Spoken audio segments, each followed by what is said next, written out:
हाँ जी, नमस्कार दोस्तों। कैसे हो आप सब दोस्तों। आपका हमारे अपने YouTube चैनल सरकारी अपडेट और विजय क्लासेस पर हार्दिक स्वागत है। दोस्तों आज की इस वीडियो में बात करने वाला हूँ जूनियर अकाउंटेंट का जो प्रीवियस ईयर का जो पेपर हुआ था 4 अक्टूबर 2016 को ये पेपर हुआ था। सेकंड पेपर की इस बात करने वाला है। फर्स्ट पेपर का वीडियो मैं ऑलरेडी बना चुका हूँ, उसको आप जाके देख लीजिएगा दोस्तों। फर्स्ट पेपर का वीडियो अपलोड हो चुका है, उसको ज़रूर देखिएगा। ये पेपर सेकंड है। सेकंड पेपर में किस प्रकार के प्रश्न आए थे इसके बारे में हम यहाँ पर चर्चा करने वाले हैं। जूनियर अकाउंटेंट का जो री एग्ज़ाम हुआ था, दोबारा जो एग्ज़ाम हुआ था 4 अक्टूबर 2016 को, उसका जो सेकंड पेपर है उसकी हम बात करने वाले हैं। चलिए दोस्तों वीडियो शुरू करते हैं। वीडियो शुरू करने से पहले अगर आप हमारे चैनल पर नए हो, चैनल ज़रूर सब्सक्राइब कर लेना, वीडियो को लाइक करें और अपने दोस्तों के साथ अधिक से अधिक ज़रूर शेयर करें। चलिए दोस्तों वीडियो शुरू करते हैं। तो दोस्तों ये जूनियर अकाउंटेंट का पेपर सेकंड है। 450 मार्क्स का ये पेपर होता है। फर्स्ट पेपर भी 450 का हुआ था। 2.5 घंटे की इसकी ड्यूरेशन है। 150 प्रश्न इसके अंदर आए हैं दोस्तों। तो चलिए आपको यहाँ पर बताता हूँ शुरुआत से। हम पहले प्रश्न से किस प्रकार के प्रश्न यहाँ पर पूछे गए थे। हिंदी और इंग्लिश दोनों लैंग्वेज में अनिश्चित राशि का वर्तमान दायित्व जिसको अनुमान की एक सारवान मात्रा लगाकर विश्वसनीय तौर पर मापा जा सकता है को जाना जाता है। तो इसका जो पहला ऑप्शन है वो यहाँ पर सही है। आयोजन ऑप्शन नंबर 1 इसका करेक्ट आंसर है। एक बैंक समाधान विवरण होता है। एक बैंक समाधान विवरण होता है। रोकड़ बही का एक भाग, बैंक खाते का एक भाग, वित्तीय विवरणों का एक भाग, इनमें से कोई नहीं। तो इसका जो करेक्ट आंसर है वो यहाँ पे इनमें से कोई नहीं, ऑप्शन नंबर 4 इसका करेक्ट आंसर है दोस्तों। एक बैंक समाधान विवरण किसकी सहायता से तैयार किया जाता है। पासबुक तथा रोकड़ बही का बैंक खाना, पासबुक तथा रोकड़ बही का रोकड़ खाना, रोकड़ बही का रोकड़ खाना तथा रोकड़ बही का बैंक खाना, या इनमें से कोई नहीं। तो क्वेश्चन नंबर 3 इसका जो करेक्ट आंसर है वो है ऑप्शन नंबर 1 पासबुक तथा रोकड़ बही का बैंक खाना। प्रारंभिक स्टॉक यहाँ पे 3 लाख और विक्रय है यहाँ पे दोस्तों 15 लाख। तो लागत पर 25% कुल क्रय 18 लाख अंतिम स्टॉक होगा। तो इस क्वेश्चन का जो आंसर है वो यहाँ पे ऑप्शन नंबर कौन सा है वो आपको मैं बता देता हूँ। ऑप्शन नंबर है इसके अंदर क्वेश्चन नंबर 4 है, इसका ऑप्शन नंबर 3 यहाँ पर है 9 लाख इसका करेक्ट आंसर है दोस्तों। ऑप्शन नंबर 3 इसका करेक्ट आंसर है।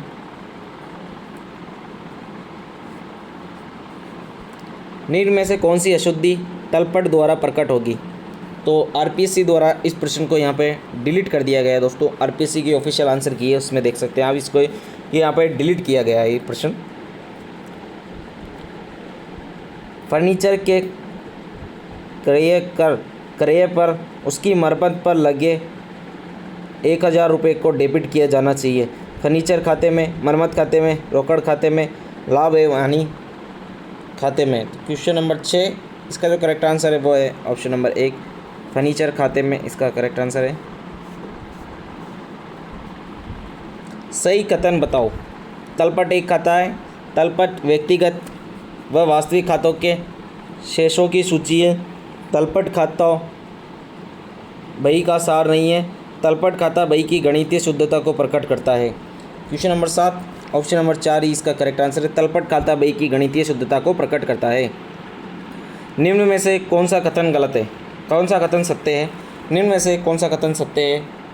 तो इस क्वेश्चन का जो करेक्ट आंसर है हास लाभों के प्रति एक प्रभार है, ये यहाँ पे कथन सत्य है दोस्तों। ऑप्शन नंबर 3 इसका करेक्ट आंसर है। निम्न में से कौन सा व्यय संयंत्र तथा उपकरण की अभिग्रहण लागत में शामिल नहीं किया जाता। तो क्वेश्चन नंबर 9 इसका जो करेक्ट आंसर है वो है ऑप्शन नंबर 2 संयंत्र तथा उपकरणों के प्रयोग में आने के बाद की अवधि के उपगत वित्त लागतें। ऑप्शन नंबर 2 इसका करेक्ट आंसर है। एक हासमान संपत्ति का अप्रचलन किसके द्वारा उत्पन्न हो सकता है। प्रौद्योगिकी परिवर्तन, उत्पादन विधि में सुधार, उत्पाद या सेवा के लिए बाजार की मांग में परिवर्तन, वैधानिक या अन्य प्रतिबंध। तो इसमें जो ऑप्शन दिए गए हैं केवल उपरोक्त 1, 2, 3, 4 सभी सही, केवल उपरोक्त 3, केवल उपरोक्त 4। क्वेश्चन नंबर 10 है, इसमें जो करेक्ट आंसर है वो है यहाँ पर ऑप्शन नंबर 2। ऑप्शन नंबर 2 यहाँ पे है क्वेश्चन नंबर 10 के अंदर। तो यहाँ पे चारों यहाँ पे सही है दोस्तों, ऑप्शन नंबर 2।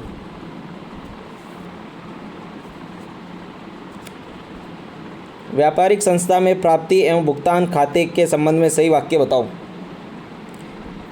इसका बनाना अनिवार्य नहीं है, ऑप्शन नंबर 1 इसका करेक्ट आंसर है। देनदारों का प्रारंभिक शेष 48,000, देनदारों का अंतिम शेष 60,000। वर्ष के दौरान देनदारों से प्राप्तियां 1,00,000 रुपये। प्रारंभिक डूबत ऋण प्रावधान 3,000 रुपये तथा अंतिम डूबत ऋण प्रावधान 5,000 रुपये। उधार विक्रय की राशि ज्ञात करो। उधार विक्रय की राशि ज्ञात करो। तो क्वेश्चन नंबर 12 इसका जो करेक्ट आंसर है वो है 1,12,000, इसका करेक्ट आंसर है। ऑप्शन नंबर 3 इसका बिल्कुल सही आंसर है दोस्तों। यदि बेचे गए माल की लागत 26,000 है, प्रारंभिक रहतिया 2,400 रुपये, विक्रय 30,000 रुपये, सकल लाभ 4,000 है तथा अंतिम रहतिया 1,600 रुपये, तो क्रय की राशि होगी। क्वेश्चन नंबर 13 ऑप्शन नंबर 4 25,200, 25,200 ये इसका करेक्ट आंसर है। अगला क्वेश्चन है एक्स तथा वाई, एक्स तथा वाई 5:3 के अनुपात में लाभ हानि का विभाजन करते साझेदार है। उन्होंने जेड को लाभ का 3/10 भाग के लिए प्रवेश दिया। जेड अपना हिस्सा 1/5 एक्स से तथा 1/10 वाई से प्राप्त करता है। नया लाभ हानि अनुपात ज्ञात करो। तो क्वेश्चन नंबर 14 है, इसका जो करेक्ट आंसर है वो है 17:11:12, ऑप्शन नंबर 2 इसका ये करेक्ट आंसर है दोस्तों।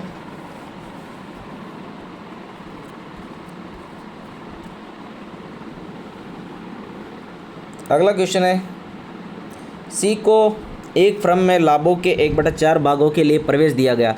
सी ने पूंजी के रूप में 30,000 रुपये अभिदान दिया। ए तथा बी 3:2 के अनुपात में लाभ विभाजन करते हुए विद्यमान साझेदार है। यदि सी की पूंजी को आधार मानते हुए पूंजियां लाभ हानि अनुपातों में की जानी हो तो ए तथा बी की आवश्यक पूंजी ज्ञात कीजिए। क्वेश्चन नंबर 15 इसका है करेक्ट आंसर वो है ऑप्शन नंबर 2, 54,000 रुपये तथा 36,000 रुपये क्रमशः ए तथा बी के लिए।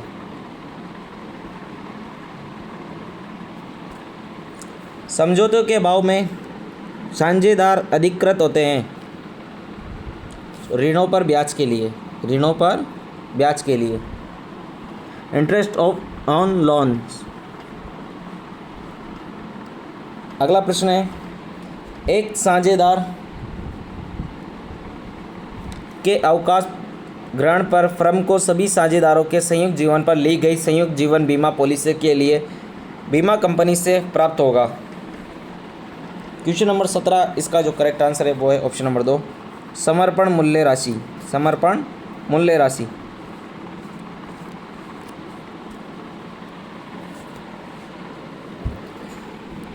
निम्नलिखित परिस्थिति में दावे की राशि ज्ञात कीजिए। यदि औसत वाक्य लागू है, पॉलिसी की राशि 70,000 रुपये, आग लगने के दिन रहतिया 80,000, आग से बचाया गया रहतिया 21,600। क्वेश्चन नंबर 18 तो ऑप्शन नंबर 3 है यहाँ पे 51,000 रुपये, ऑप्शन नंबर 3।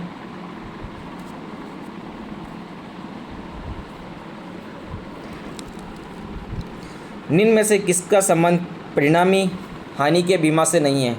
निम्न में से किसका संबंध परिणामी हानि के बीमा से नहीं है? क्वेश्चन नंबर 19 इसका जो करेक्ट आंसर है वो है ऑप्शन नंबर 3, बचाया गया रहतिया, बचाया गया रहतिया इसका करेक्ट आंसर है।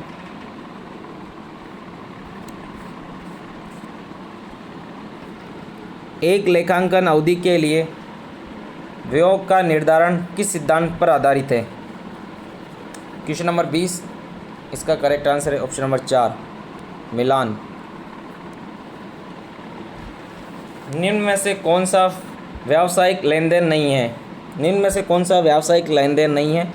Question number 21 option number 2, Shrimati Usha को 5,000 रुपये मासिक पर टंकन के रूप में नियुक्त व्यक्तिगत कार्य हेतु। यह इसके अंदर व्यावसायिक लेन देन नहीं है, ऑप्शन नंबर 2। बाकी है कर्मचारी को 5,000 वेतन का भुगतान, व्यवसाय के लिए के बैंक खाते से बच्चे के विद्यालय का शुल्क 5,000 रुपये जमा कराया, वर्ष के अंत 5,000 का वेतन बकाया। ये है इसके ऑप्शन नंबर 2 यहाँ पे करेक्ट आंसर है दोस्तों। व्यवसाय को निकट भविष्य में नहीं बेचने की भावना निहित है, तो इसका करेक्ट आंसर है ऑप्शन नंबर 4, निरंतरता की संकल्पना में। ऑप्शन नंबर 4, निरंतरता की संकल्पना में समय के अनुसार आगम व व्ययों की पहचान की जाती है, वह है क्वेश्चन नंबर 23, ऑप्शन नंबर 4, इनमें से कोई नहीं। अस्तित्व संकल्पना, लागत संकल्पना, महत्वपूर्णता संकल्पना, तो इसका है इनमें से कोई नहीं, ऑप्शन नंबर 4 इसका करेक्ट आंसर है। मालदान में देते समय जिस खाते को जमा किया जाएगा वह है क्वेश्चन नंबर 24, क्रय खाता। क्रय खाता ऑप्शन नंबर 1। तलपट बनाने के बाद लेखाकार को डेबिट पक्ष का योग 1,500 रुपये से कम मिलता है, इस अंतर को लिखा जाएगा। क्वेश्चन नंबर 25, क्वेश्चन नंबर 25, तो इसका करेक्ट आंसर है ऑप्शन नंबर 2, उंचती खाते के डेबिट में। ऑप्शन नंबर 2 इसका करेक्ट आंसर है। ऐसे विज्ञापन जो एक व्यवसाय से अन्य व्यवसाय के लिए निर्देशित होते हैं उन्हें क्वेश्चन नंबर 26,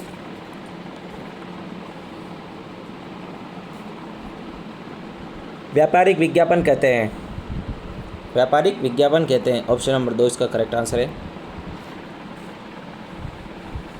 क्वेश्चन नंबर 27, उपभोक्ता संरक्षण अधिनियम के तहत स्थापित राज्य आयोग कितने मूल्य तक की वस्तुओं या सेवाओं और मुआवजों की शिकायत को स्वीकार कर सकता है? क्वेश्चन नंबर 27 इसका जो करेक्ट आंसर है वो यहाँ पे ऑप्शन नंबर 3, 20 लाख से 1 करोड़। 20 लाख से 1 करोड़। एक प्रभावी भर्ती और चयन प्रक्रिया हमेशा ये सुनिश्चित करेगी। क्वेश्चन नंबर 28, उच्च श्रम आवर्त में कमी, अनुकूलतम लागत पर उच्चतम क्षमता के व्यक्ति उपलब्ध कराना, बीमारी और अभाव की स्थिति में अधिशेष की व्यवस्था करना, संगठन में नए रक्त को प्रोत्साहित करना। तो यहाँ पे ऑप्शन नंबर 2, अनुकूलतम लागत पर उच्चतम क्षमता के व्यक्ति उपलब्ध कराना। ऑप्शन नंबर 2 इसका करेक्ट आंसर है। समन्वय के निम्नलिखित सिद्धांतों का प्रतिपादन किसने किया? आरंभिक अवस्था से प्रारंभ करने का सिद्धांत, निरंतर प्रक्रिया का सिद्धांत, परस्परता का सिद्धांत। सही उत्तर चुनें। Mary Parker Follett, Henry Fayol, F.W. Taylor, William Ouchi. Question number 29 इसका है मेरी पार्कर पोलेट। ऑप्शन नंबर 1 इसका करेक्ट आंसर है दोस्तों। अगला प्रश्न है, विभागीय अध्यक्षों, प्रवेशकों और सह कामगारों के मध्य समन्वय को जाना जाता है क्षैतिज समन्वय के रूप में, लंबवत समन्वय के रूप में, प्रबंधन समन्वय के रूप में, स्टाफ समन्वय के रूप में। तो क्वेश्चन नंबर 30 इसका करेक्ट आंसर है क्षैतिज समन्वय के रूप में। ऑप्शन नंबर 1 इसका करेक्ट आंसर है। विज्ञापन एक प्रभावशाली संवहन शक्ति है और यह एक प्रमुख क्रिया भी है। तो क्वेश्चन नंबर 31, संवर्धन मिश्र की। ऑप्शन नंबर 1 इसका करेक्ट आंसर है। अनुचित व्यापारिक परंपराओं जैसे अप्रमाणिक उत्पाद, मिलावट और कपटपूर्ण कीमत निर्धारण आदि को दूर करने का निम्न में से एक प्रयास कौन सा है? क्वेश्चन नंबर 32, तो यहाँ पे है उपभोक्तावाद। उपभोक्तावाद ऑप्शन नंबर 2 इसका करेक्ट आंसर है। हमारे परिसर पर सर्वाधिक महत्वपूर्ण आगंतुक ग्राहक होता है, ये कहा गया है। क्वेश्चन नंबर 33, महात्मा गांधी द्वारा। ऑप्शन नंबर 4, वर्ष 1962 में उपभोक्ता अधिकारों की व्याख्या विस्तृत रूप से किसने की? क्वेश्चन नंबर 34 उसका करेक्ट आंसर है ऑप्शन नंबर 3, अमेरिका के भूतपूर्व राष्ट्रपति मिस्टर जॉन एफ कैनेडी ने। क्वेश्चन नंबर 3 इसका करेक्ट आंसर है। निम्न में से सही कथन का चुनाव कीजिए। अनुशासन वह होता है जिसे नेतागण बनाते हैं, ये F.W. टेलर द्वारा कहा गया। अनुशासन प्रक्रिया में प्राकृतिक न्याय के सिद्धांत का अनुकरण नहीं होना चाहिए। कुछ सीमा तक अनुशासित कर्मचारी और स्वयं अनुशासित कामगार अभिप्रेरण के स्थानापन्न होते हैं। निपुणता वाला पर्यवेक्षण अनुशासनहीनता का कारण होता है। क्वेश्चन नंबर 35 ऑप्शन नंबर 3, कुछ सीमा तक अनुशासित कर्मचारी और स्वयं अनुशासित कामगार अभिप्रेरण के स्थानापन्न होते हैं। ऑप्शन नंबर 3 इसका करेक्ट आंसर है। लाल गर्म स्टोव छूने और अनुशासन के नियमों का उल्लंघन करने के बीच अनुरूपता सुझाई थी। Question number 36 option number 1, Douglas McGregor ने। ऑप्शन नंबर 1 इसका करेक्ट आंसर है। आलसी उद्यमी वे होते हैं जो टिके रहते हैं। सरकार के नवाचार तथा विचारों पर, दूसरों की जीत पर, वातावरण के घटकों पर, दूसरों के परिश्रम पर। तो यहाँ पे है दूसरों के परिश्रम पर। ऑप्शन नंबर 4 ये पे है। कथन है, अगला क्वेश्चन है कथन। उद्यमी औद्योगिक विकास के बीज बोते हैं। उद्यमी निरंतर रूप से उपयोगिता की सृष्टि नहीं करते। अब इनमें से कथनों के बारे में सही चुनाव करें। तो क्वेश्चन नंबर 38 का जो है करेक्ट आंसर है ऑप्शन नंबर 3। केवल ए सही है यहाँ पे दोस्तों, केवल ए सही है, ये इसका करेक्ट आंसर है ऑप्शन नंबर 3। व्यावसायिक वित्त के स्रोत का निर्धारण अधिकतम किफ़ायती तरीके से करना। क्वेश्चन नंबर 39 इसका जो करेक्ट आंसर है वो है ऑप्शन नंबर 3। प्रबंध का वित्त कार्य, प्रबंध का वित्त कार्य। कीथ डेविस के अनुसार निम्नलिखित में कौन सा संचार में अवरोध नहीं है। तो इसका जो करेक्ट आंसर है वो है क्वेश्चन नंबर 40 ऑप्शन नंबर 2, प्रौद्योगिक अवरोध। प्रौद्योगिक अवरोध निम्नलिखित में से कौन सा कर्मचारी अनुशासन का एक उद्देश्य है। 41 में है ऑप्शन नंबर 4, ये सभी। लक्ष्य उपलब्धि, कर्मचारी व्यवहार बदलना, औद्योगिक संबंधों को बढ़ावा देना। तो यहाँ पे चारों यहाँ पे सही है दोस्तों। ऑप्शन नंबर 4 यहाँ पे करेक्ट आंसर है। प्रगतिशील अथवा सुधारात्मक अनुशासन के तहत एक कर्मचारी को अनुशासित करने में प्रबंधन द्वारा की गई कार्रवाई का सामान्य अनुक्रम होगा। तो क्वेश्चन नंबर 42 इसका जो करेक्ट आंसर है ऑप्शन नंबर 1, मौखिक चेतावनी, लिखित चेतावनी, निलंबन और छुट्टी। क्वेश्चन नंबर 43 प्रक्रम में लिखित अधिनियम लागू किया गया था। तो ये प्रश्न बोर्ड के द्वारा यहाँ पर डिलीट किया गया है दोस्तों, बोर्ड के द्वारा यहाँ पे डिलीट कर दिया गया प्रश्न।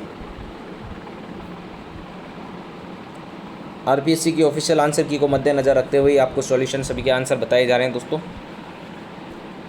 उपभोक्ता संरक्षण अधिनियम के अंतर्गत शिकायत निवारण एजेंसी है। क्वेश्चन नंबर 44 ऑप्शन नंबर 4 यहाँ पर करेक्ट आंसर है। ये सभी जिला उपभोक्ता फोरम, राज्य कमीशन, राष्ट्रीय कमीशन। तो यहाँ पे तीनों सही है, तो उपरोक्त सभी इसका करेक्ट आंसर है। एक बैंकिंग व्यवसाय की साझेदारी में साझेदारों की अधिकतम संख्या कितनी होती है। 10, 30, 20, 40। तो क्वेश्चन नंबर 45 इसका करेक्ट आंसर है ऑप्शन नंबर 1, 10 यहाँ पे सही आंसर है। कौन सा नैतिक दर्शन लोगों की सबसे बड़ी संख्या के लिए सबसे बड़ा अच्छा करना चाहता है। क्वेश्चन नंबर 46 ऑप्शन नंबर 2, उपयोगितावाद। उपयोगितावाद ये इसका करेक्ट आंसर है। व्यवसाय के सामाजिक दायित्व की अवधारणा निम्न कारणवश तर्कसंगत है। पेशेवर प्रबंधन, नवीन सामाजिक चेतना, कानूनी विधान, स्वयं के अस्तित्व के संरक्षण के लिए। तो क्वेश्चन नंबर 47 का करेक्ट आंसर है ऑप्शन नंबर 4, ये सभी। ये बिल्कुल यहाँ पे सभी सही है।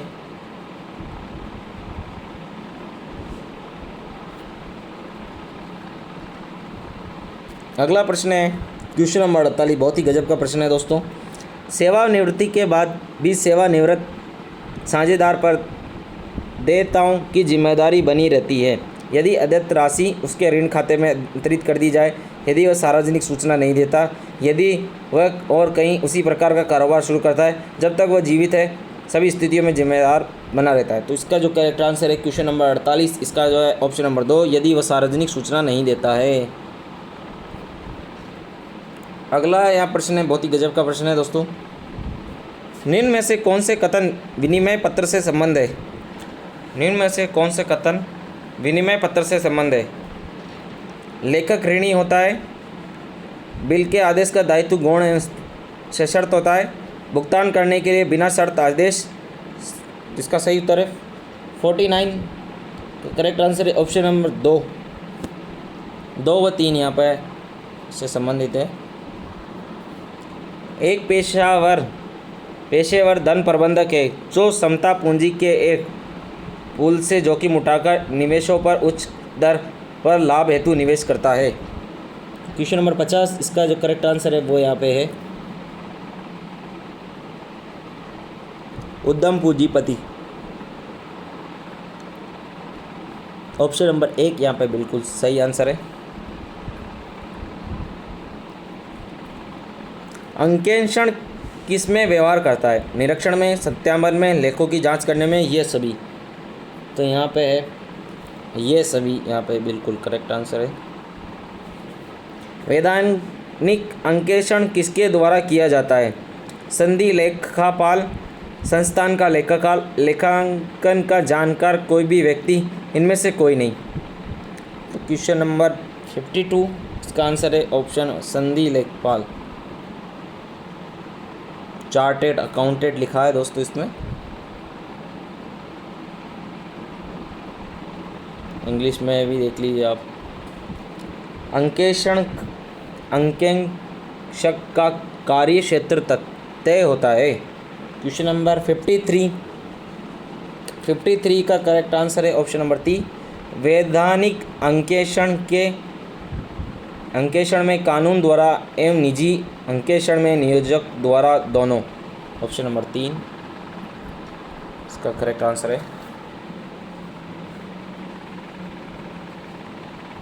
अंकेक्षक को राय देनी होती है कि वित्तीय विवरण पत्र चित्रित करते हैं सत्य एवं सही चित्रण, सत्य एवं उचित चित्रण, उचित एवं सही चित्रण, सत्य एवं सटीक चित्रण।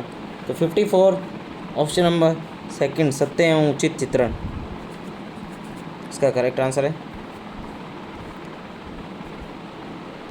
एक प्रलेखीय साक्ष्य जिसके द्वारा पुस्तकीय प्रविष्टियों की सत्यता की प्रामाणिकता सिद्ध की जा सके कहते हैं। क्वेश्चन नंबर 55, इसका जो करेक्ट आंसर है वो यहाँ पे है ऑप्शन नंबर 3 एक प्रमाणक।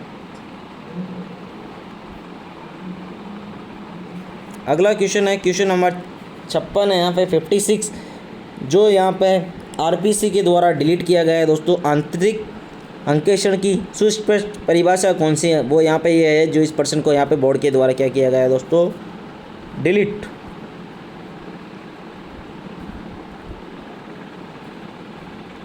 निम्नलिखित में कौन सा कथन असत्य है? निम्नलिखित में कौन सा कथन असत्य है? वित्तीय विवरण पत्रों की विश्वसनीयता के विषय में अंकेक्षक अपनी राय से स्वामियों को विश्वास दिलाते हैं।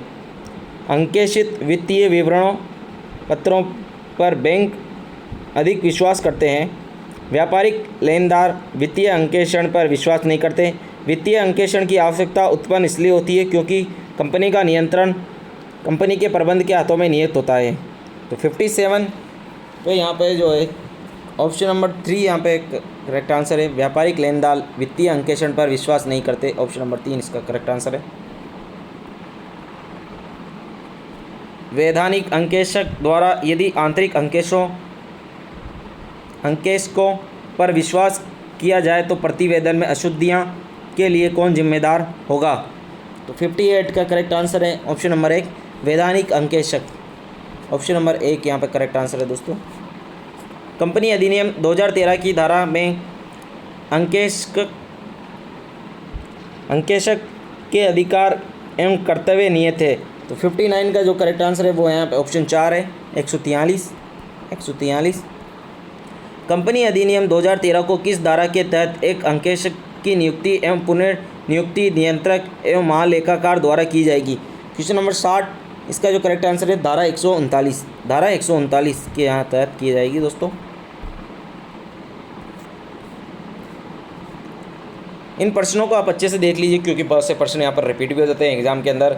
जूनियर अकाउंटेंट का जो वैकेंसी यहाँ पर आने वाली है उसके अंदर यहाँ पे रिपीट भी हो सकते हैं दोस्तों। प्रश्न तो महत्वपूर्ण प्रश्न है। पिछली बार जो पहली बार इस एग्ज़ाम को देंगे बहुत से स्टूडेंट हैं, कुछ स्टूडेंट जो पहले से काफ़ी टाइम से पहले से तैयारी कर रहे हैं उनका सिलेक्शन, तो वो भी इस वैकेंसी का इंतज़ार कर रहे हैं। काफ़ी सारे स्टूडेंट हैं जो कॉमर्स वाले स्टूडेंट हैं वो इस वैकेंसी का इंतज़ार कर रहे हैं, बाकी स्टूडेंट भी इंतज़ार कर रहे हैं। लेकिन इस बार मुद्दा उठा हुआ है कि देखते हैं कि कॉमर्स वाले को इसमें ही लेते हैं कि या फिर सभी ग्रेजुएशन वालों को लेते हैं। यहाँ पे पिछली बार तो सभी ग्रेजुएशन वालों को लिया था, लेकिन इस बार कॉमर्स वाले चाहते हैं कि हमारे को बीकॉम वालों को इसमें शामिल किया जाए।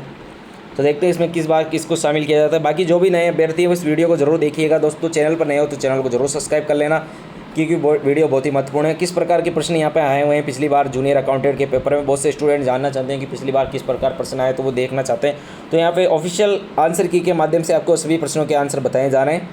तो वीडियो को लाइक ज़रूर करिएगा, अपने दोस्तों के साथ अधिक से अधिक शेयर ज़रूर करना दोस्तों। अगला प्रश्न है, प्रत्येक अंकेशक को कंपनी अधिनियम 2013 की धारा के अंतर्गत अंकेक्षण प्रमापों की पालना देखनी होती है। तो यहाँ पे क्वेश्चन नंबर 61 है, 143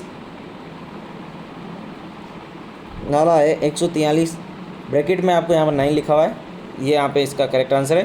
प्रत्येक वैधानिक अंकेक्षक का अंतिम उत्पाद होता है। तो यहाँ पे है क्वेश्चन नंबर 62 ऑप्शन नंबर 2 अंकेक्षण प्रतिवेदन, ऑप्शन नंबर 2 ऑडिटर रिपोर्ट है। यहाँ पे इंग्लिश में यहाँ पे लिखा है, इंग्लिश वाले इंग्लिश में देख सकते हैं दोस्तों, ऑडिटर रिपोर्ट है। तो अंकेक्षण कार्यक्रम का दोष है। तो क्वेश्चन नंबर 63 कठोरता, नए क्षेत्रों की उपेक्षा, यंत्रबद्ध कार्य, ये सभी। तो यहाँ पे चारों यहाँ पे बिल्कुल सही है, तो ये सभी उपरोक्त सभी यहाँ पे आएगा, ऑल ऑफ दिस इसका करेक्ट आंसर है।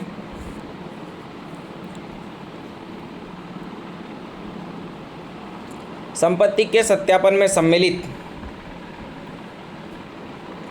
संपत्ति के सत्यापन में सम्मिलित है अस्तित्व, स्वामित्व तथा स्वत्वाधिकार, मूल्यांकन तथा प्रभार, ये सभी। तो 64 में भी ये सभी यहाँ पे चारों यहाँ पे बिल्कुल सही है दोस्तों, सभी यहाँ पे सही है, ऑल ऑफ दिस यहाँ पे इसमें करेक्ट आंसर है। यदि कोई अंकेक्षक धारा if any auditor does not compile with the previous son of section provision दोस्तों provision of section 143 he is punishable with fine of not less than, यहाँ पे लिखा है 1 लाख बट एक्सटेंडिंग टू। तो यहाँ पे लिखा है यदि कोई अंकेक्षण धारा 143 बार के प्रावधानों का पालन नहीं करता तो उस पर लगाया जाने वाला आर्थिक दंड 1 लाख से कम नहीं लेकिन इससे तक बढ़ाया जा सकता है। तो यहाँ पे इसका जो करेक्ट आंसर है 65 का यहाँ पे है, ऑप्शन नंबर 2 है। यहाँ पे 25 लाख है, 25 लाख इसका करेक्ट आंसर है, ऑप्शन नंबर 2 इसका करेक्ट आंसर है दोस्तों। कंपनी अधिनियम 213 की धारा 143(3) जी के अंतर्गत एक अंकेक्षक अधिकतम कितनी कंपनियों का अंकेक्षण कर सकता है। तो यहाँ पे है 66 में है, ऑप्शन नंबर 3 20 यहाँ पे लिखा हुआ है दोस्तों। 67 है, सामान्यतया अंकेक्षण की अवधि के लिए किया जाता है। क्वेश्चन नंबर 67 ऑप्शन नंबर 1 वर्ष के लिए, 1 वर्ष 1 ईयर।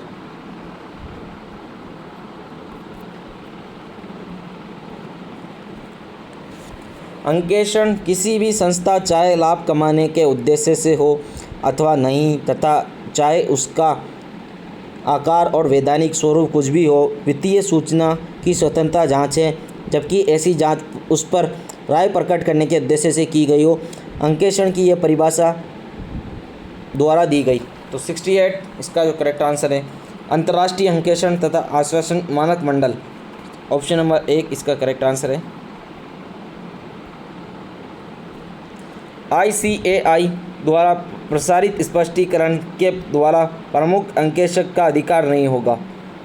तो 69 इसका जो करेक्ट आंसर है वो है ऑप्शन नंबर 1। शाखा अंकेक्षक के कार्यकारी पत्रकों के निरीक्षण करने का। ऑप्शन नंबर 1 इसका करेक्ट आंसर है दोस्तों। अगला प्रश्न बहुत ही गजब का प्रश्न है। ऑडिटिंग मीन्स अंकेक्षण से तात्पर्य है। तो क्वेश्चन नंबर 70 लेखा पुस्तकों की जांच करना। To examine accounting book. Option number 4 इसका करेक्ट आंसर है दोस्तों। अंकेक्षण का अंग्रेजी पर्याय ऑडिटिंग भाषा के ऑडिरे शब्द से लिया गया है। तो क्वेश्चन नंबर 71 लैटिन भाषा से लिया गया है दोस्तों। ये प्रश्न यहाँ पे इंपॉर्टेंट है, तो यहाँ पूछ सकता है ऑडिटर वर्ड किस भाषा, अंग्रेजी शब्द के किस भाषा से लिया गया है। तो यहाँ पे लैटिन है, लैटिन भाषा से लिया गया है दोस्तों।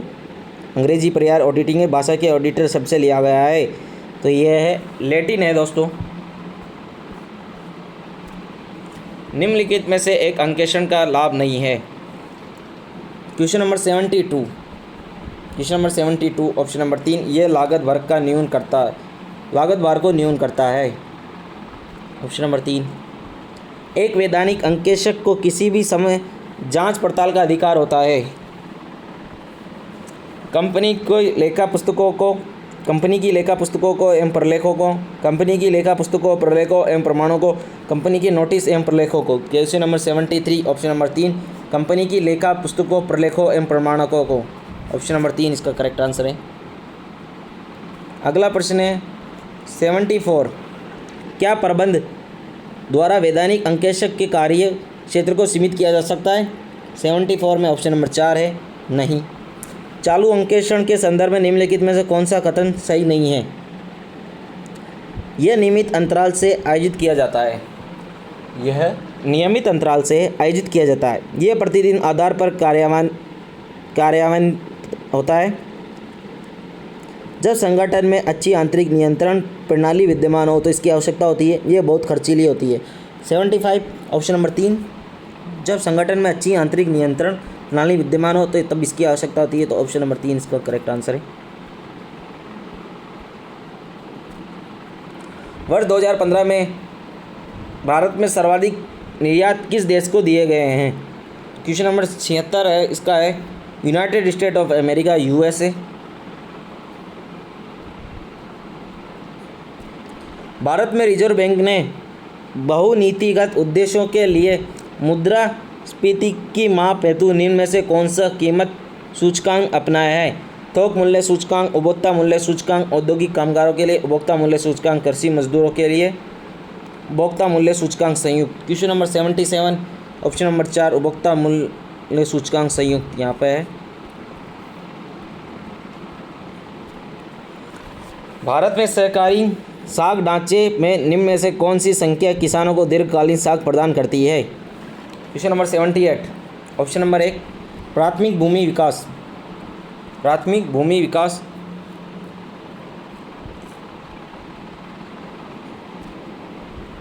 NSO के 70वें दौर के आंकड़ों के अनुसार भारत में कृषि साख के संदर्भ में निम्न में से कौन सा कथन सही है। क्वेश्चन नंबर 79 ऑप्शन नंबर 3 किसानों की निधियों का 40% अब भी अनौपचारिक स्रोतों से प्राप्त होता है। ऑप्शन नंबर 3 इसका करेक्ट आंसर है। अगला प्रश्न है निम्न कथनों पर विचार करें, ध्यान दें। भारत में 2011 के बाद सकल जोड़े गए मूल्य सकल घरेलू उत्पाद में कृषि व संबंध क्षेत्र में सकल पूंजी निर्माण का प्रतिशत हिस्सा गिरा। कथन सेकंड बी है कृषि क्षेत्र में सकल पूंजी निर्माण और सकल घरेलू उत्पाद के गिरते हुए अनुपात का कारण सरकारी क्षेत्रों के विनियोगों में हुई कमी। प्रश्न को ध्यान से पढ़ लीजिएगा दोस्तों। इसका जो आंसर है वो आपको मैं बता देता हूँ। ऑप्शन नंबर 3 है ए व डी दोनों कथन यहाँ पर सही है। ऑप्शन नंबर 3 दोनों कथन यहाँ पे बिल्कुल सही है।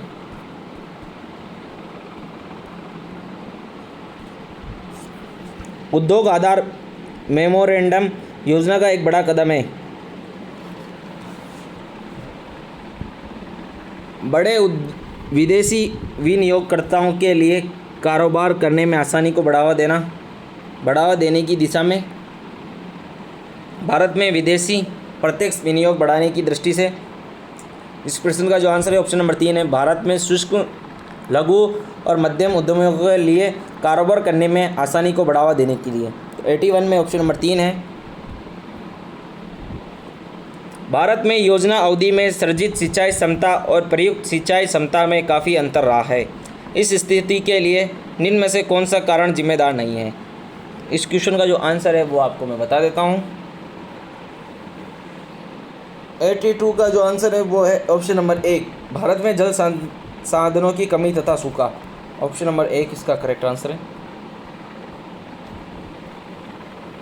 भारतीय अर्थव्यवस्था में हाल ही के वर्षों में जोड़े गए कुल मूल्य में 2011-12 की कीमतों पर निर्माणी क्षेत्र का योगदान क्या है? 83 का जो आंसर है वो है करीब 17%। कितना प्रतिशत दोस्तों? 70%। यहाँ पे ऑप्शन नंबर 1 इसका करेक्ट आंसर है। 84 जो है सरकार ने 2015-20 की अवधि के लिए भारत की नई विदेश व्यापार नीति घोषित की है, इसका उद्देश्य है। तो 84 का जो आंसर है वो है ऑप्शन नंबर 2, 2019-20 तक भारत के निर्यातों को 900 बिलियन अमेरिकी डॉलर तक बढ़ाना। ऑप्शन नंबर 2 इसका है करेक्ट आंसर। भारत में 1 अप्रैल 2015 को नई विदेश व्यापार नीति 2015-20 की अवधि के लिए घोषित की गई। इस नीति केंद्र में तो यहाँ है इसका आंसर निर्माण व सेवाओं दोनों के निर्यातों को समर्थन देना तथा कारोबार में आसानी की स्थिति को सुधारना। ऑप्शन नंबर 2 इसका करेक्ट आंसर है।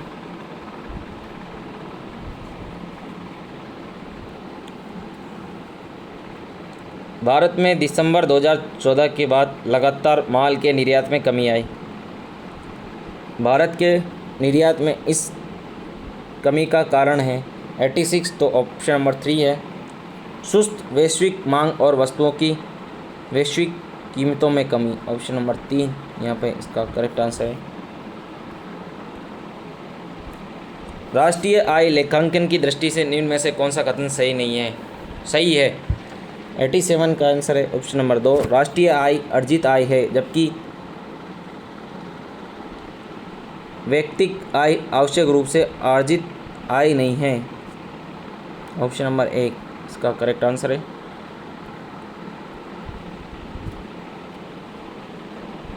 अगला प्रश्न है 88, भारत में निम्न में से किस राज्य संघ शासित केंद्र संघ राज्य संघ शासित प्रदेश में सकल राज्य घरेलू उत्पाद में सेवा क्षेत्र का हिस्सा सर्वाधिक है? तो इस प्रश्न का जो आंसर है वो आपको मैं बता दूं। ऑप्शन नंबर 1 दिल्ली में। भारत में निम्न में से कौन सी संस्था उपभोक्ता मूल्य सूचकांक पर ग्रामीण, शहरी और संयुक्त को संकलित करती है और जारी करती है? 89 है इसका है ऑप्शन नंबर 2, CSO नई दिल्ली। CSO नई दिल्ली। राज्य के 2014-15 के बजट के लिए निम्न में से कौन सा तथ्य सत्य है? कुल व्यय का करीब 82% राजस्व प्राप्तियों से पूरा किया गया। तथ्य 2 है राजकोषीय दायित्व सकल राज्य घरेलू उत्पाद का करीब 24% था। राजस्व व्यय का करीब 11% ब्याज भुगतान में जाता था। तो 90 है उसका जो है वो ऑप्शन। तो यहाँ पे तीनों सही है। यहाँ पे ऑप्शन नंबर 4 तथ्य 1, 2, 3 तीनों सही है। राजस्थान में संधारणीय कृषि के राष्ट्रीय मिशन में निम्न में से क्या शामिल नहीं है? ऑप्शन नंबर 2 गुणवत्तापूर्ण बीजों का उत्पादन व विपणन। ऑप्शन नंबर 2 इसका करेक्ट आंसर है। राजस्थान में औद्योगिक क्षेत्र के लिए 12वीं पंचवर्षीय योजना में वृद्धि का क्या लक्ष्य रखा गया? 92 का जो आंसर है ऑप्शन नंबर 2 है 8%।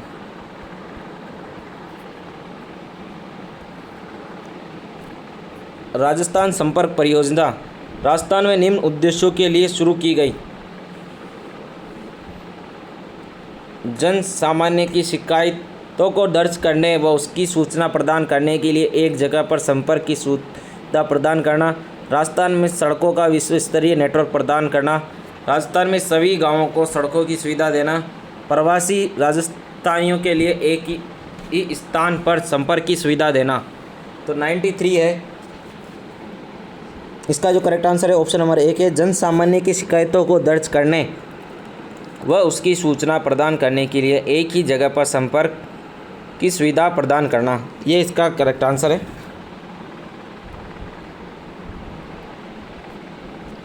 भारत में वर्ष 2015 में सकल कर राजस्व में प्रत्यक्ष और अप्रत्यक्ष करों का प्रतिशत क्या रहा? भारत में वर्ष 2014-15 में सकल कर राजस्व में प्रत्यक्ष और अप्रत्यक्ष करों का प्रतिशत क्या रहा? 95 का जो आंसर है वो है यहाँ पे ऑप्शन नंबर 2, 54:46। भारत में वर्ष 2014 में कुल रोजगार में सेवा क्षेत्र का हिस्सा है, तो 96 का है लगभग 28.7%, ऑप्शन नंबर 4।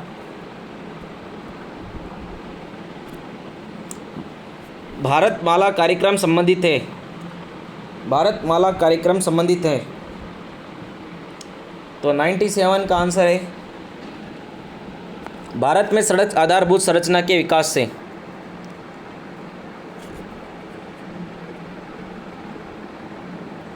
अगला प्रश्न है वैश्वीकरण के भारतीय अर्थव्यवस्था पर प्रभावों के संदर्भ में आर्थिक सुधारों को 2 भागों में बांटा गया है। प्रथम भाग में स्थिरीकरण कार्यक्रम अपनाया गया था जो था 98 का जो आंसर है वो यहाँ पे ऑप्शन नंबर 1, अल्पकालीन अवधि।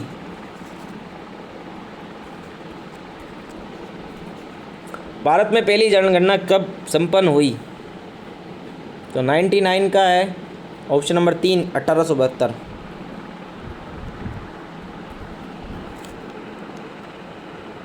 अगला प्रश्न है जनांकीय लाभांश के पूर्ण लाभ को प्राप्त करने के लिए हमारे देश में क्या किया जाना चाहिए? 100 का जो आंसर है ऑप्शन नंबर 2, कुशलता विकास को प्रोत्साहन देना, ऑप्शन नंबर 2 इसका करेक्ट आंसर है। अगला प्रश्न है पदाधिकार के निलंबन का प्रावधान किस नियम में है? 101 इसका करेक्ट आंसर है। नियम 17 अवकाश का अर्जन कैसे किया जाता है? 102 कर्तव्य संपादन से, ऑप्शन नंबर 1 इसका करेक्ट आंसर है। एक राज्य कर्मचारी अपने खाते में संपूर्ण सेवा काल में कितने दिनों का अधिकतम उपार्जित अवकाश जमा रख सकता है? 103 का जो करेक्ट आंसर है ऑप्शन नंबर 3, 300 दिनों का।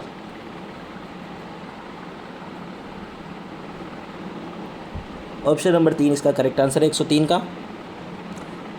अदेय अवकाश पूर्ण सेवा अवधि में की सीमा तक सीमित रहेगा, 104 360 दिन तक।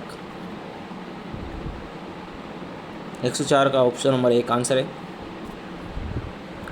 कुछ अन्य शर्तों के साथ बच्चा दत्तक ग्रहण छुट्टी की सीमा तक स्वीकृत की जा सकती है, 105 ऑप्शन नंबर 3, 180 दिन। कौन सा सरकारी कर्मचारी की अवधि में किसी भी प्रकार का अवकाश अर्जित नहीं करता? 106 का करेक्ट आंसर है option number 3, परीक्षाधीन परीक्षणार्थी, option number 3।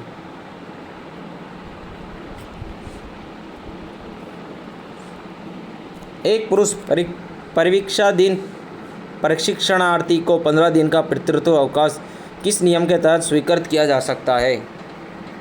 107 option number 1, नियम 122A व 103A। सेवानिवृत्त पर अनुपयोजित उपार्जित अवकाशों के एवज में नकद भुगतान किया जाता है, 108 का क्या है ऑप्शन नंबर 1, नियम 91B के तहत, ऑप्शन नंबर 1 इसका करेक्ट आंसर है। एक सरकारी कर्मचारी वैदेशिक सेवा की समाप्ति पर अवकाश लेता है, उसका प्रत्यावर्तन प्रभावी होगा, 109 ऑप्शन नंबर 3, उस दिन से जिसे सरकार निश्चित करे, ऑप्शन नंबर 3।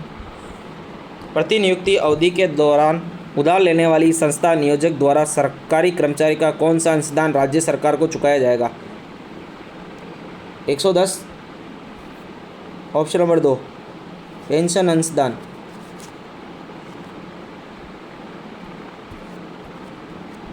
कौन सा विवरण सही है? सेवानिवृत्ति पर सरकारी कर्मचारी को सेवा पुस्तिका लौटाई नहीं जाएगी। ऑप्शन नंबर एक ही यहाँ पर सही है दोस्तों। प्रदत्त अधिकारियों के उपयोग के संबंध में सामान्य शर्तें किस नियम में दी गई है? 112 का करेक्ट आंसर है ऑप्शन नंबर 2, नियम 167। राजस्थान सिविल सेवा कार्यभार ग्रहण समय नियम 1981 के नियम 4 के अंतर्गत कर्मचारी को पदभार ग्रहण समय की देता है। 113 के अंदर है सार्वजनिक हित में स्थानांतरण पर एक स्थान से दूसरे स्थान पर जाकर पदभार ग्रहण करने हेतु। ऑप्शन नंबर 1 इसका करेक्ट आंसर है।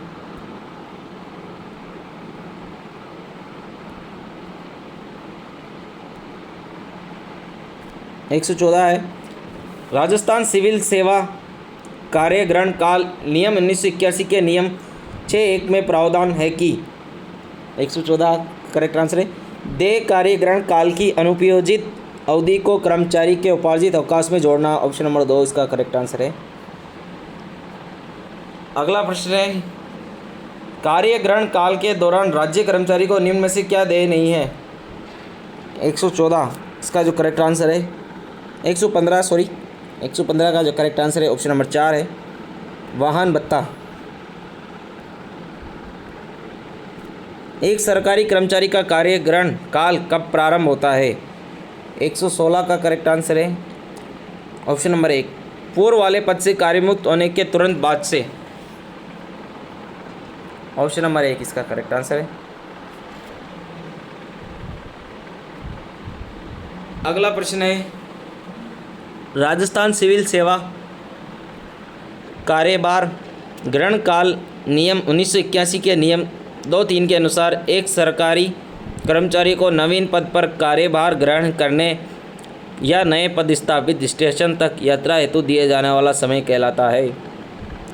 117 कार्य ग्रहण काल।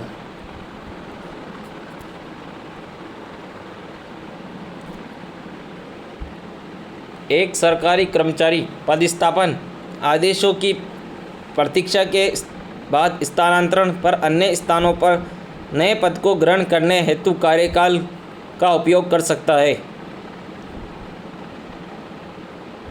118 का करेक्ट आंसर है ऑप्शन नंबर 2, 4 दिन।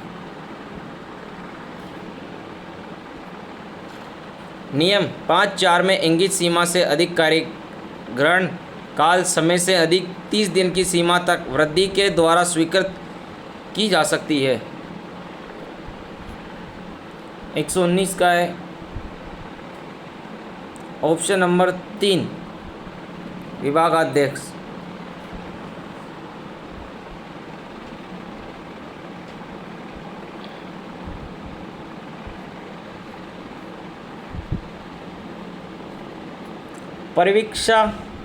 परिवीक्षणाधीन से तात्पर्य है।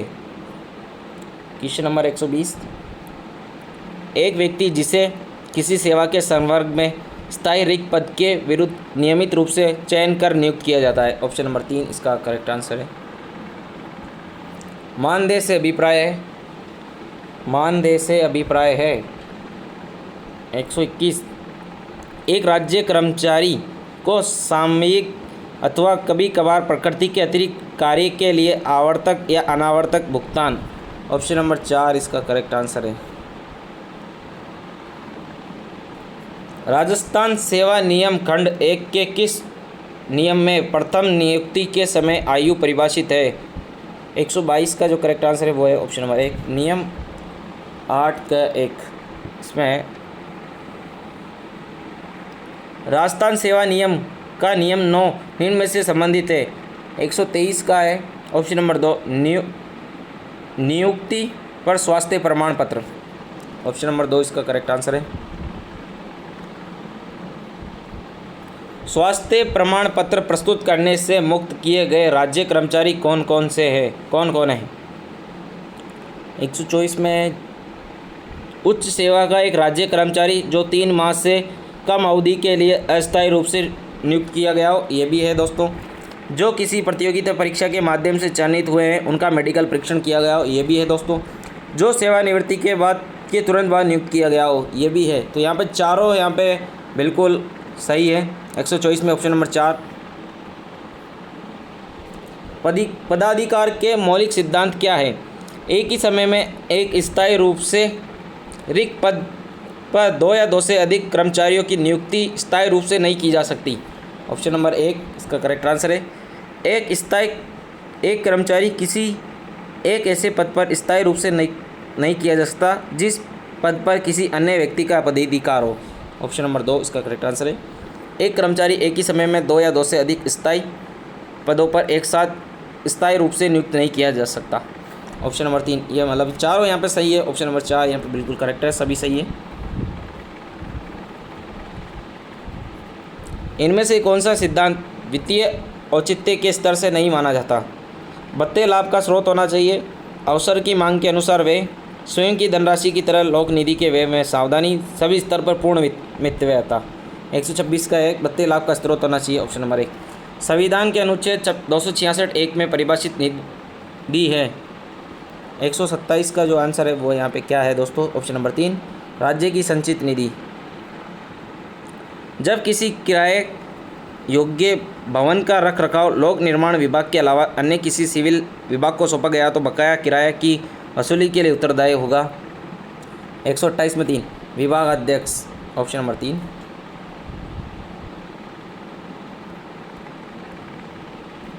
निम्नलिखित कथनों में से कौन सा सत्य है? निम्नलिखित कथनों में से कौन सा सत्य है? मूल रसीद के खो जाने पर डुप्लीकेट रसीद जारी की जा सकती है। वित्तीय वर्ष में एक बार ही नकद शेष का सत्यापन करना चाहिए। डुप्लीकेट चाबियाँ बैंक लॉकर में रखी जाती है। जो आंसर है वो है यहाँ पे 4, गैर सरकारी राशि को सरकारी राशि के साथ नहीं मिलाया जाना चाहिए। ऑप्शन नंबर 4 इसका करेक्ट आंसर है। सरकार की ओर से राशि प्राप्त करने वाला कर्मचारी शिक्षा विभाग के अलावा भुगतानकर्ता को प्रारूप में रसीद जारी करेगा। 130 का जो करेक्ट आंसर है वो है ऑप्शन नंबर 4, GA 55।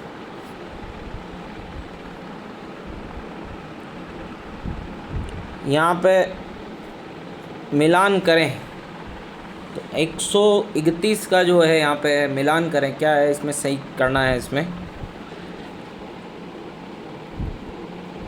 अच्छा, यहाँ पे ऑप्शन दिया गया है तो यहाँ पे है 131 में है ऑप्शन नंबर 4।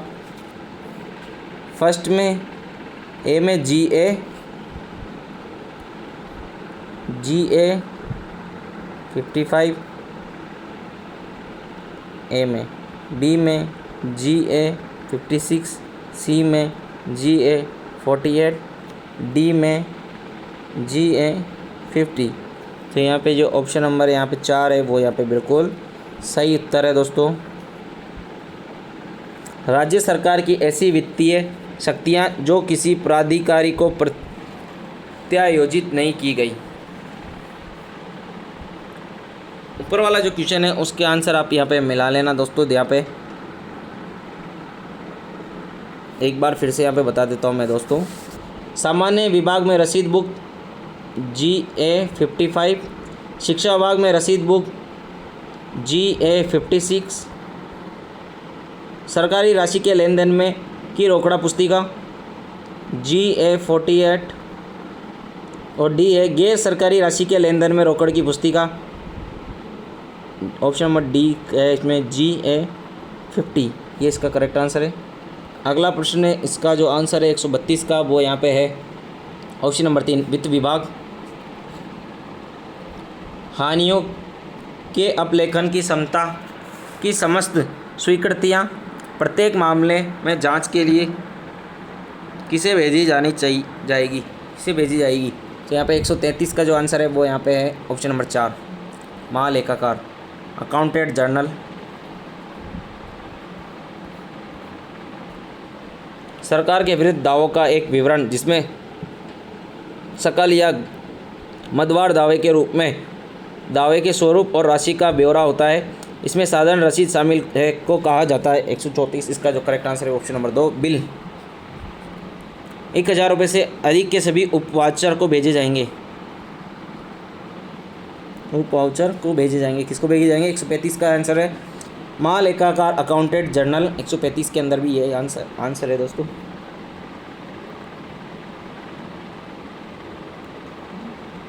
चेक या बिल कब वाउचर बन जाता है? चेक या बिल कब वाउचर बन जाता है? 136 का जो आंसर है वो यहाँ पे है विधिवत रसीद देने व उस पर भुगतान किया एवं निरस्त की मोहर लगाने पर। ऑप्शन नंबर 3 इसका जो करेक्ट आंसर है। भुगतान की समस्त राशियाँ जिसकी रसीदों पर टिकट अवश्य लगाए जाने चाहिए जब तक वह स्टाम्प ड्यूटी से मुक्त न हो। तो यहाँ पे इसका जो करेक्ट आंसर है 137 का वो है ऑप्शन नंबर 2, 5000 से अधिक।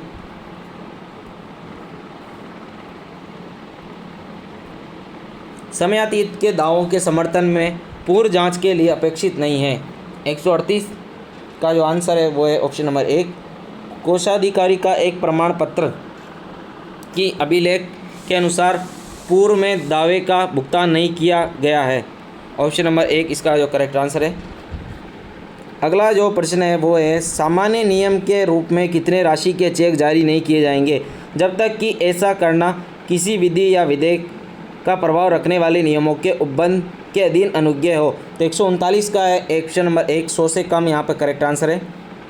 अगला प्रश्न है परिसीमा अधिनियम 1963 की अनुसूची के साथ पठित धारा 3 के अधीन या परिसीमा से संबंधित विधि के अन्य उपबंधों के अधीन सरकार के विरुद्ध समयबद्ध दावे साधारण तौर पर 140 का है जो करेक्ट आंसर है वो यहाँ पे स्वीकार नहीं किए जाएंगे। ऑप्शन नंबर 1 इसका करेक्ट आंसर है। आयकर बिक्री कर संबंधी कटौती का प्रावधान है 141 का है नियम 105 में। प्रतिदायी के बिल में ये प्रमाण पत्र कौन अंकित करेगा कि वास्तव में जो राशि कोषागार में जमा कराई गई थी वह इससे पहले आहरित नहीं किया गया। 142 का जो आंसर है वो है आहरण व वितरण अधिकारी। ऑप्शन नंबर 3 इसका करेक्ट आंसर है। राजस्व वापसी के आदेश स्वीकृतकर्ता प्राधिकारी के द्वारा कब पुनर्विवेचित किए जाएंगे? तो इसका 143 का जो करेक्ट आंसर है वो है ऑप्शन नंबर 1 यदि आदेश जारी करने की दिनांक से 3 माह में भुगतान नहीं हो। अगला प्रश्न है ऐसे मामलों में जहां अनुदान ग्रहीता के लेखों की जांच निदेशक स्थानीय निधि अंकेक्षण विभाग राजस्थान द्वारा नहीं की जा सकती, ऐसे अनुदान के लिए उपयोजन प्रमाण पत्र स्वीकृति प्राधिकारी द्वारा किसे भेजा जाएगा? 144 है तो इसका जो करेक्ट आंसर है वो यहाँ पे ऑप्शन नंबर 3 है महालेखाकार राजस्थान जयपुर। राजस्थान से सरकार से सहायता अनुदान प्राप्त करने वाले स्थानीय निकाय के लिए यह अनिवार्य शर्त है। 145 ऑप्शन नंबर 1 कोषालय में व्यक्तिगत निष्पक्ष निक्षेप खाता खोलना। ऑप्शन नंबर 1 इसका करेक्ट आंसर है। 1 है यहाँ पे दोस्तों। सक्षम प्राधिकारी द्वारा किस परियोजनार्थ विभाग अध्यक्ष घोषित किया जाता है? 146 का है ऑप्शन नंबर 3 प्रशासनिक एवं वित्तीय शक्तियों के प्रयोग व प्रत्यायोजन हेतु।